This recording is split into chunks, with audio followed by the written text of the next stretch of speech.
The rain had only just stopped when 12 roaring engines sliced through the silence of Willow Creek. The locals always knew what that sound meant. The Iron Guardians were back in town. They weren't troublemakers. Far from it. They were the only shield Willow Creek had against the darkness that often hid behind polite smiles and polished shoes. But on this particular evening, the bikers didn't ride in for charity or a friendly meetup. They came because of a little boy and the two corrupted old men who thought they could ruin his life without consequence. Most people swear they've seen fear, shadows in alleyways, raised fists, angry eyes. But true fear, that's when two powerful men who had bullied half the town suddenly realized they picked the wrong victim. Because behind that victim stands a family they never knew existed, a family made of steel, leather jackets, roaring engines, and unshakable loyalty. And that family was coming for justice. Chapter 1. The boy who never thought. Leo was 12. Too young to carry the weight he did. Too patient for someone who had suffered so much. Every day he visited the old bookstore where he worked part-time, earning just enough to buy a meal for himself and his grandmother. The townsfolk adored him. He was polite, helpful, and carried a smile that could soften the cloudiest day. But trouble had a way of sniffing out innocence. Two wealthy elderly brothers, Mr. Halford and Mr. Prescott, controlled half the land in Willow Creek.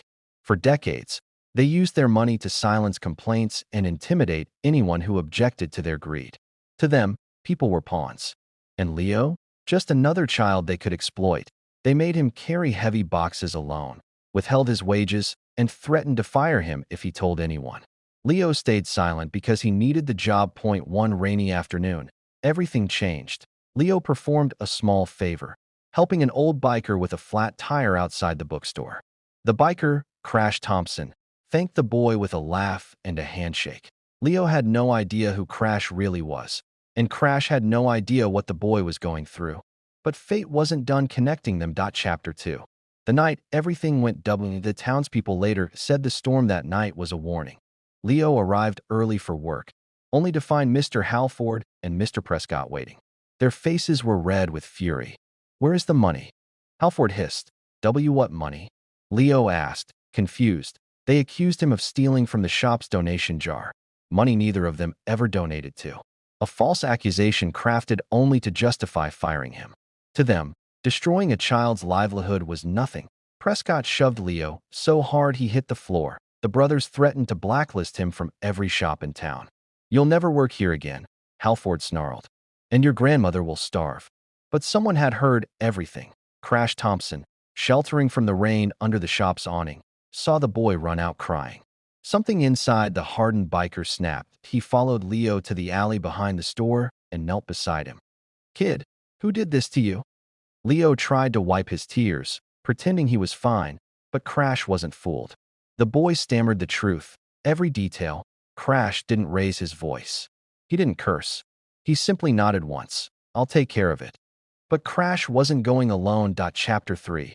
The Iron Guardians assembled at night. 12 bikes lined up outside the diner, the Iron Guardians' unofficial headquarters.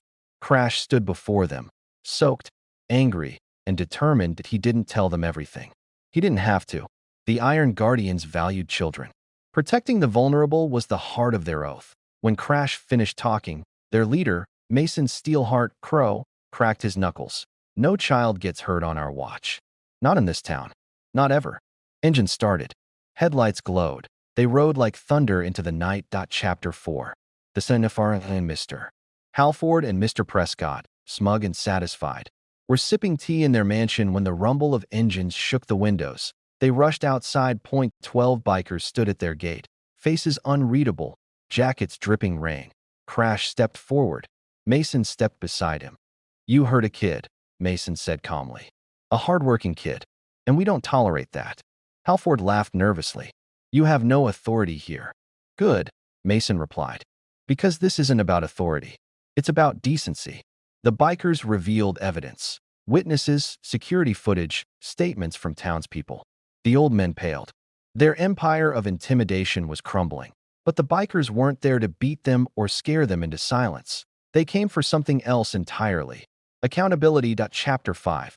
The consequences they never paying under pressure from the entire community, now rallied behind the Iron Guardians. The corrupt brothers were forced to pay Leo triple his stolen wages, donate a large sum to the children's welfare center, publicly apologize to Leo, and his grandmother relinquish management of the bookstore. Agree to community service monitored by the town council. Humiliation wasn't the goal, reformation was.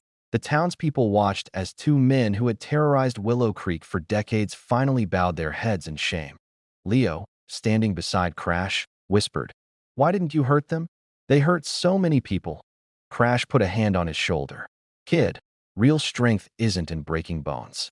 It's in breaking cycles."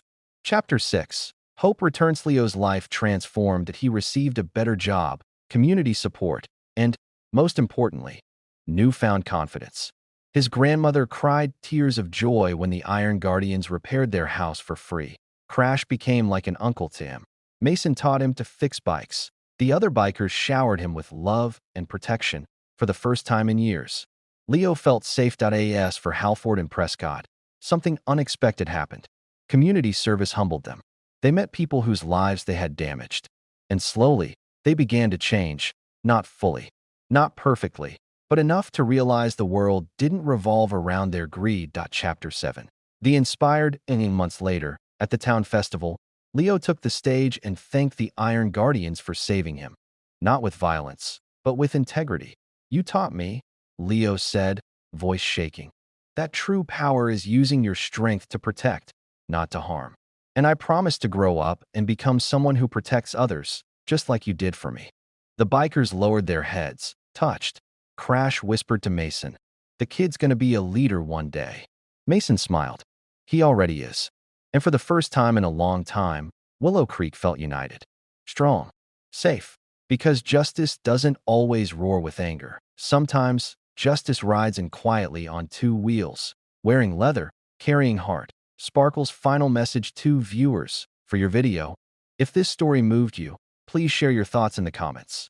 Tell us, what part inspired you the most? And don't forget to support the channel Be Kind always by liking, subscribing, and turning on notifications so we can keep bringing powerful, emotional stories just like this one. Your support helps kindness spread.